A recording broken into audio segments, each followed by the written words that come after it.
as Her Majesty the Queen is concerned, I can say a lot about that. Best Rayat has very kindly said few words. She is very kind-hearted, very down-to-earth, and we could do with the monarch like that, certainly. We are all proud of her, to be very honest. I take pride, no sooner you mention that we are celebrating the long reign of the Queen Elizabeth. I said we'll be the first one, inshallah, to participate in that. And we must, each and every one of us, because she's our Queen. And she, I can tell you that's coming from the core of my heart. I am an extempore speaker. I have not written anything over here. I am speaking from the core of my heart. She deserves the respect. She has earned it. We wish her well. We wish her good health. And we could do with a lot more to come. And we pray for her success in future. Thank you so much for listening. She says there, those memorable words, I dedicate my whole life, whether it be short or long, to the service of my country. And my goodness, hasn't she served the country?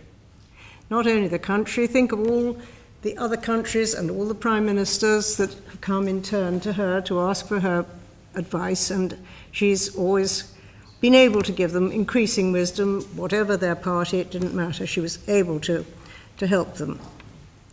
And so that is a sort of public thing. We are talking now a bit about our own experiences of meeting her.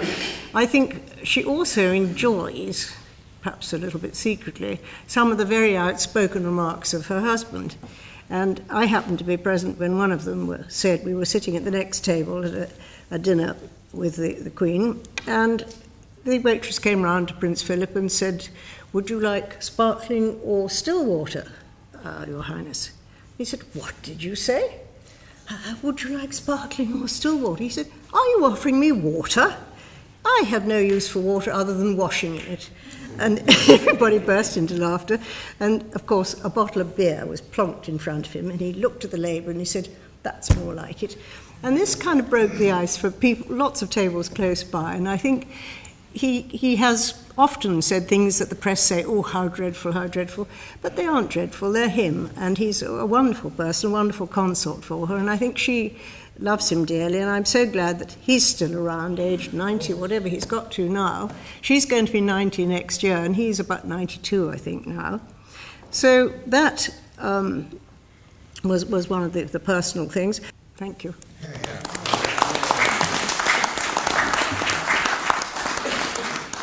And what occasion that we are celebrating our beloved Queen. As everybody has said and accepted that our Queen historically speaking, is very unique in my little knowledge of history. And mostly she traveled nearly every country. She met every person from every kind of nation. May Allah bless her and long live our Queen and long live our future kingdom of United States.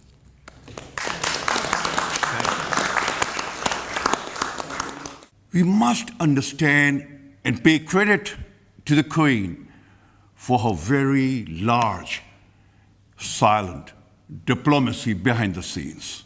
Of course it is the politicians, of course it is the journalists, of course it's the business classes, which plays a very important role in framing the policies of Great Britain.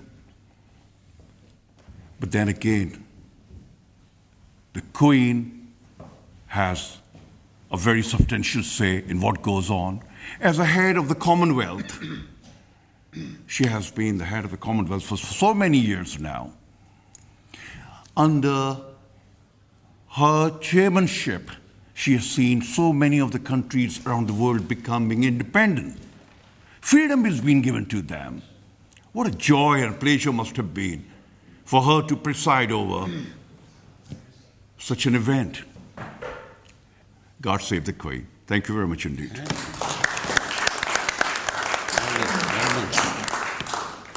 Today, sir, that was our gesture here to say thank you to you three great gentlemen for your dedicated services to our community, which is benefiting immensely.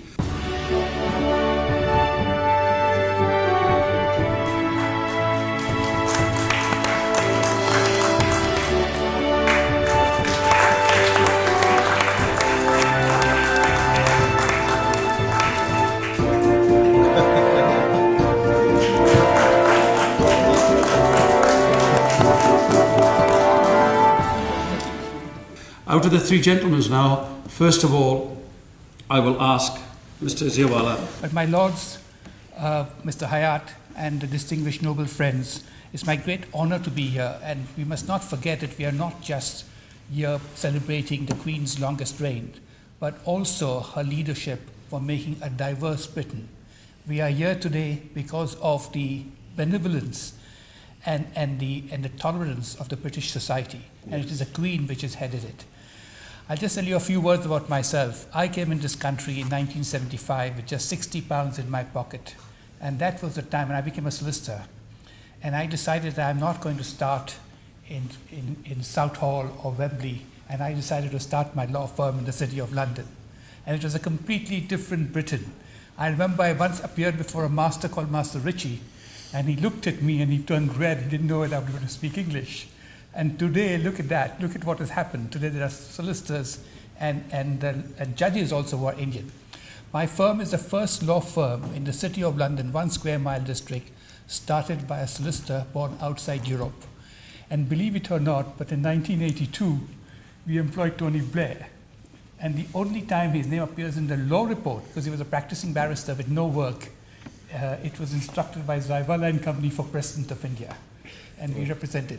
And before I say anything, I must say that I was going to start with greeting Bismillahirrahmanirrahim, because although I'm a Parsi from Bombay, this is a universal greeting, so greetings to you all. Today my firm has, if you look at the law reports, there are over 100 law reports where my firm has contributed to development of English law.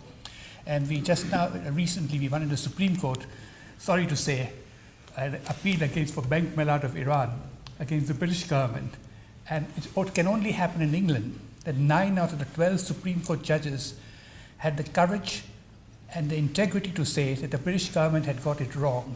And the listing of bank bailout of Iran was unlawful and irrational. And I don't think there's any other country's Supreme Court would have said that, that its government got it wrong. So we must pay tribute to Her Majesty for leading such a society which is diverse.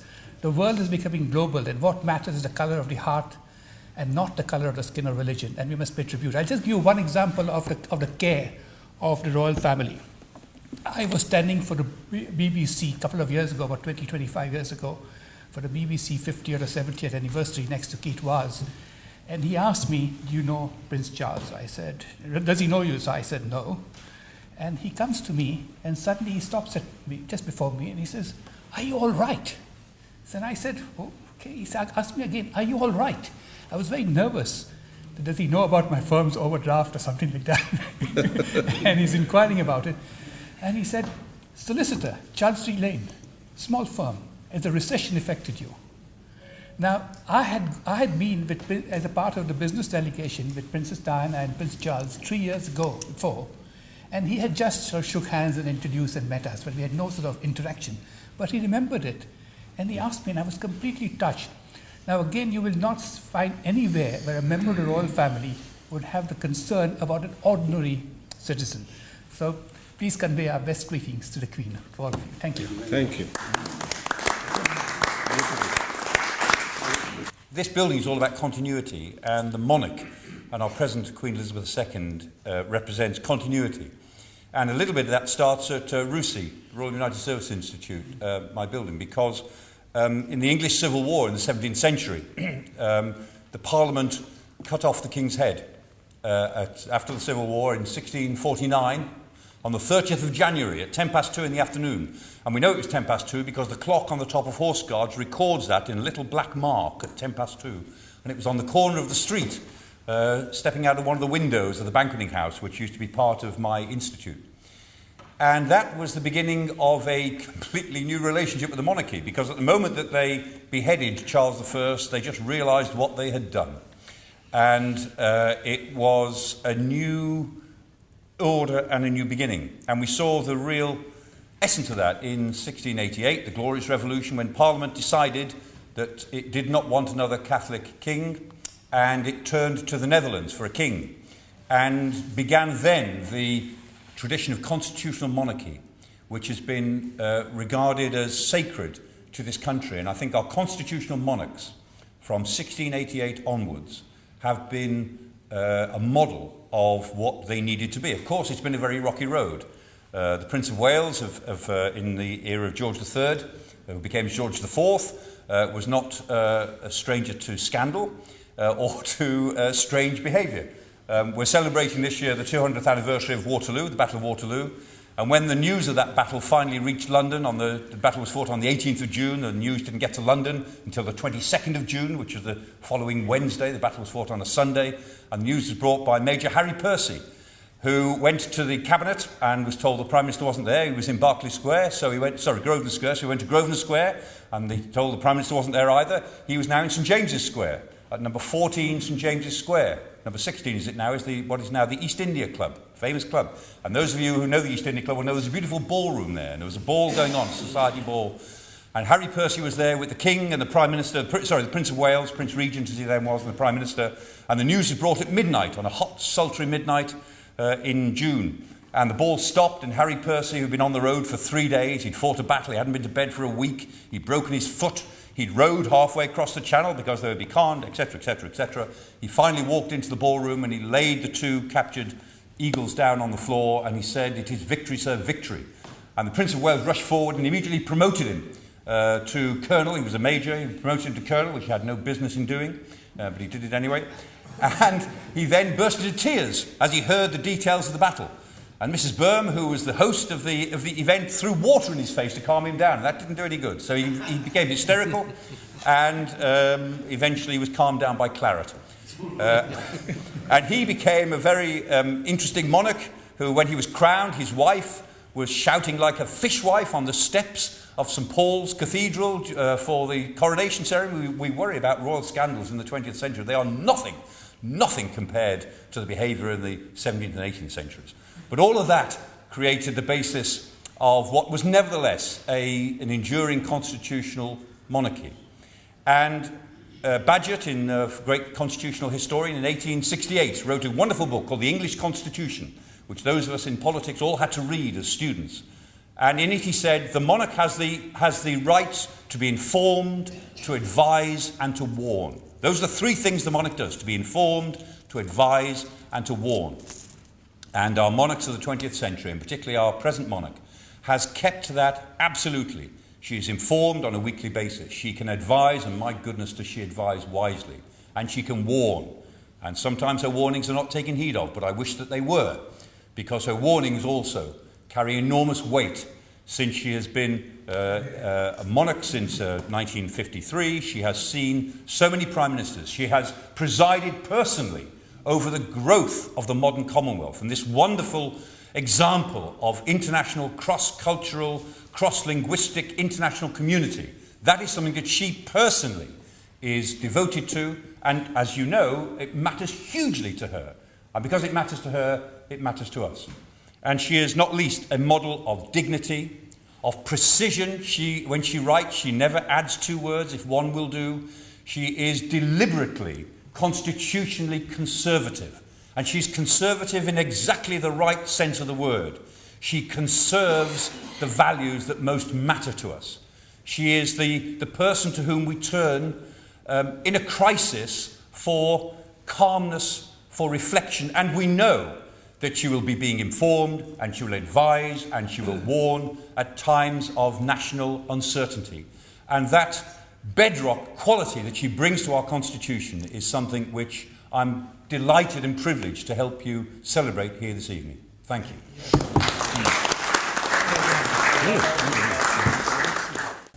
Let me, first of all, thanks to Shahzada Hayat. We are really grateful to you. You gave us this opportunity where we can say a few words for our loving Queen. No doubt she have the personality which is not just a long-serving Queen.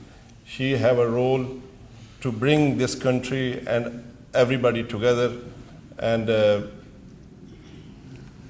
she's a great lady. I have no words for her, to be honest, and all we can say, long live Queen, and God give her more life, and she stay as a Queen. Thank you very much. Her Majesty the Queen has enormous powers in Britain, including summoning Parliament, giving her royal assent, to create secondary legislation and orders in Council, and she can offer pardon, and she's the Commander-in-Chief for all armed forces, and the Queen has not once abused her power. The Queen has taken this power and conducted her duties with dignity and care. The Queen is the best promoter of good governance globally.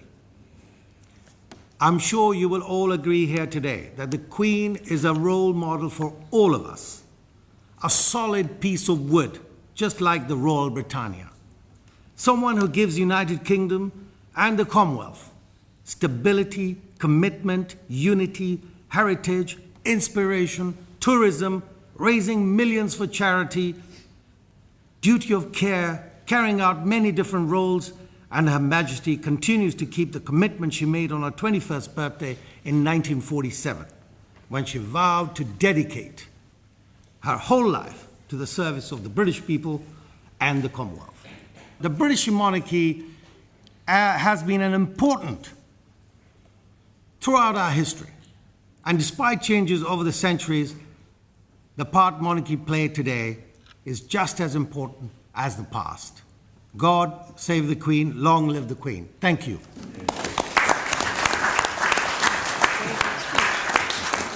That I have had the privilege of meeting Her Majesty on 3 occasions. Once when I was 26 and a member of the Greater London Council, when Her Majesty said, "Good morning, Mr. Archer." The second occasion I met Her Majesty was when I was a young member of Parliament, and she said, "Good afternoon, Mr. Archer." And more recently, as a member of the House of Lords, I met Her Majesty again, and she said, "Good evening, Mr. Archer." This slightly annoys me because every time she sees my wife, Dame Mary, they talk about the NHS, they talk about the Science Museum, they seem to talk about everything, and I don't get a word in, as it should be. Now, I was fascinated by your speech, sir, because in every one of us, there is a moment of wondering if we ought to be Republicans, if we ought to have a republic and not a royal family. No intelligent person has not allowed that thought to cross their mind. And I have come to the conclusion that the strength of the royal family, the greatness of the royal family, is, as you said, sir, the continuity. That's something you can't do in 10 minutes. And the alternative is terrifying. You would either have President Blair or President Major, one of them, because there would have to be an alternative. Almost every other country has a president. And when I weigh those things up, Field Marshal, I say to myself, on balance, and it's a big one-way balance, I'll keep the royal family, thank you very much indeed. And I once remember speaking in the United States, and an American senator saying to me, "Geoffrey, you claim you're a democracy." And I said, "I do indeed, Senator." He said, "But you have a queen and a royal family. How can that be possible?" I said, "I don't know, Senator. But I do know that it works. And that's all that really matters." This remarkable woman who's led our country for 64 years, I tell you with pride, Field Marshal, that it was I who brought into the House of Lords the Primogeniture Bill. It was I who entered into the statutes that if the firstborn was a woman, she should be queen. Do you even know that if we had three women in a row and then a man, the man would be king? What a ridiculous situation. And what was my argument, my lord, in the House of Lords? I said, Queen Elizabeth I, Queen Victoria, Queen Elizabeth II, present your men. We have been governed brilliantly by women in this country. And I am delighted we now have a primogeniture bill. I am delighted that no longer will women go into second, third, fourth or fifth place simply because they're women. Because if this Queen has done one thing above all others, it is shown that women are not equal but superior. Mr. Chairman, Chairman, Field Marshal, I was under a misapprehension today, sir. I looked at the note from you. I thought we were having a drink together. To raise a glass to a great lady we both love. I was misled. And had I not been misled, I would have prepared a speech that would have taken considerably longer. So I shall sit down on the words. I consider that in my lifetime, it's been a privilege to have Her Majesty as the leader of my country. Thank you.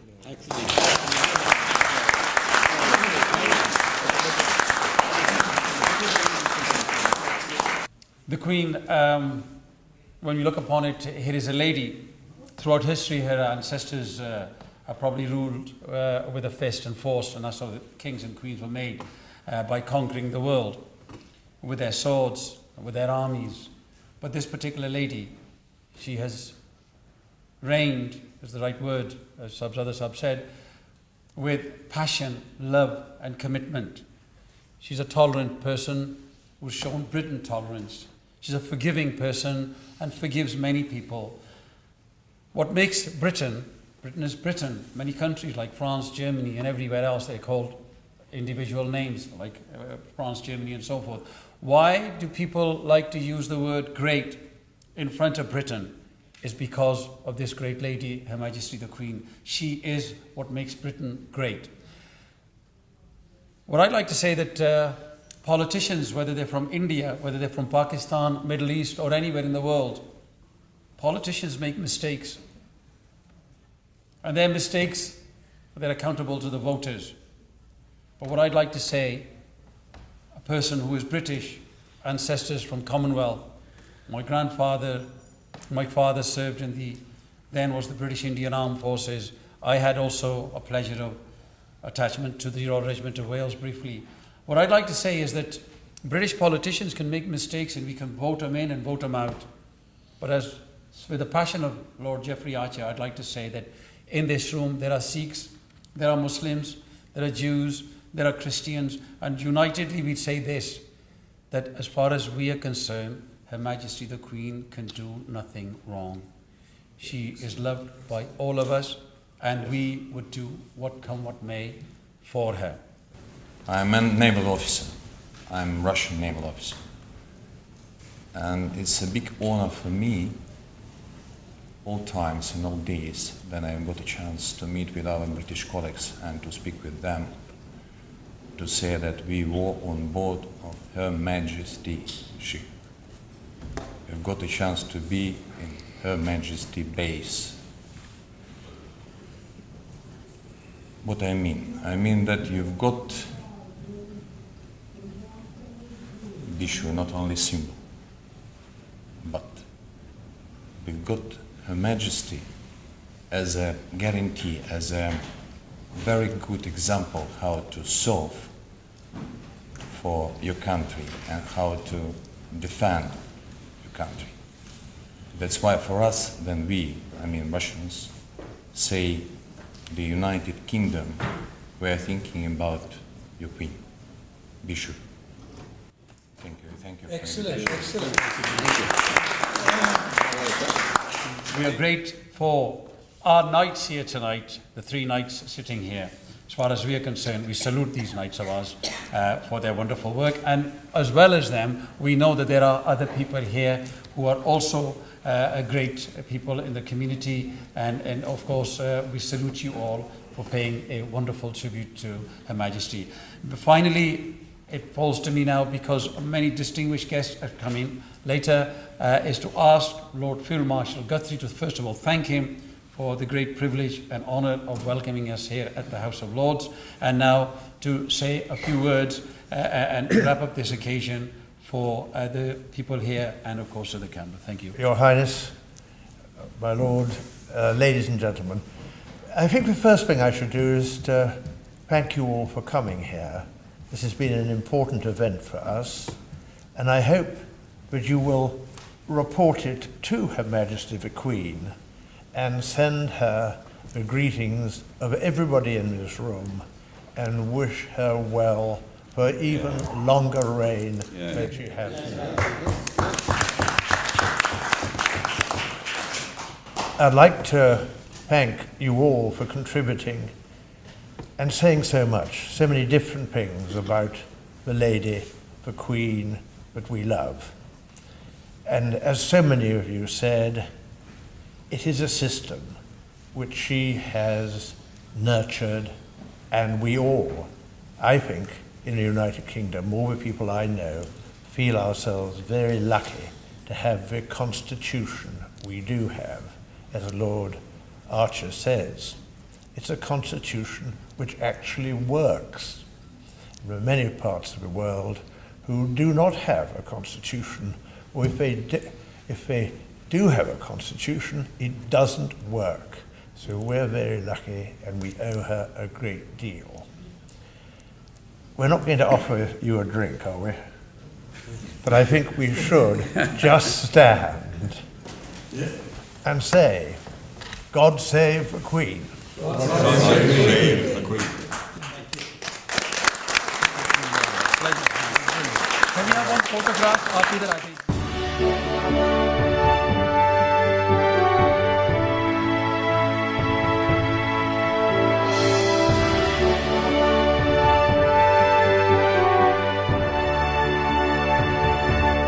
And what a pleasure that we are sitting under the one roof of House of Lords and House of Parliament.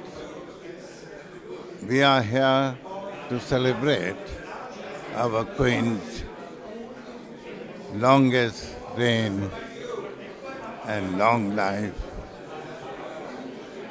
She is a great lady, and she has made a name in the history. I am very grateful on such a great occasion. Apex is represented. The only media is here which is the Apex. So I really bless Mr. Sohail and his Dr. Sohail's hard work and vision, and that will unite and spread the word and unite the world. And my thanks to your people who are so efficient, so dedicated to serve the Apex. And I say, God bless you all. Thank you. Your Majesty, Queen Elizabeth, I'd like to give a small tribute to you, if I may.